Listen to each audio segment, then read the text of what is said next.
Okay, so this video is just a reminder of what an amino acid is and how they are joined together through the condensation polymerization reaction. Okay, so just in general, amino acids are a molecule that we can refer to as monomers, meaning when we join them, when lots of them are joined together, they become a polymer. And the polymer of an amino acid is called a polypeptide or a protein. Okay, so I've got that here on this piece of paper. Amino acids are the monomers of polypeptides or proteins. And they get bound together through a reaction that we call condensation polymerization that we'll look at in just a minute. They have a set structure. So the structure of an amino acid is they always have a central carbon, then they have a hydrogen, then they have what we call the amino group, which is a nitrogen and two hydrogens, so NH2, and a carboxyl group, which is COOH. So that's the same in every single amino acid. The carbon, the hydrogen, the amino, and the carboxyl is the same in every group. However, they also have what we call the R group, which is different for each amino acid. So that's what makes each amino acid different. The amino acids bind by an oxygen and hydrogen from the carboxyl group, binding with a hydrogen from the amino group.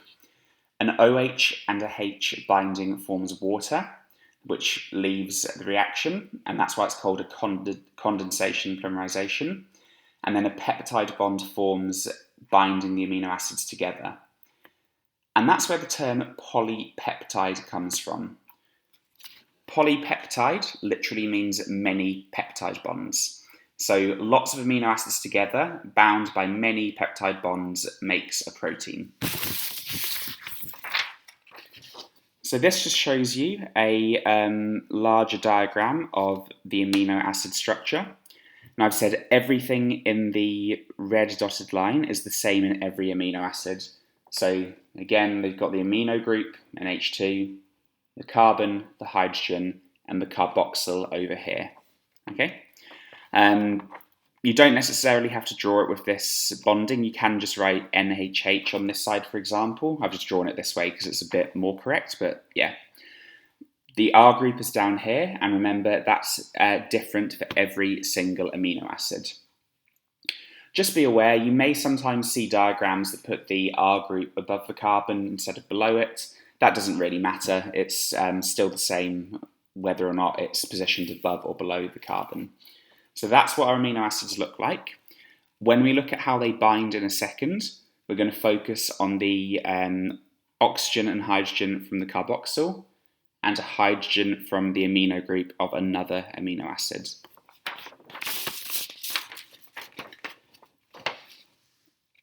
So here, I've got the amino acids before they bind together, okay? Again, we've got that basic structure that we're familiar with. So after binding, they look like that, okay? Now, if you look at the difference between before and after, I want you to focus first of all on the carbon over here, okay? Notice now it's just CO. And then if you notice, the amino group of the next one is just NH. So rather than being COOH, it's now just CO, so it's lost an OH. Rather than being NHH, it's just NH, so it's lost a H. So in short, it's lost H2O. It has lost a water molecule, okay? And in its place, a peptide bond has been formed between what's left of the carboxyl group and what's left of the amino group. So that's a peptide bond there, that's a peptide bond there, and now the amino acids are being bound together through those peptide bonds. So if we just look again, it's the OH from one carboxyl group, then the H from the amino group of the other amino acid that have reacted, they form a water molecule, they leave the process, and then peptide bonds form in their place to bind the amino acids together. So you can look at this video in your own time and go over it, and hopefully that will familiarize yourself with how this condensation polymerization works, just remember polymerization just means to make a polymer, so in this case to make a protein or polypeptide from the amino acids, and this process happens through a water molecule being produced as the carboxyl and amino groups react, leaving a peptide bond in its place that binds them together.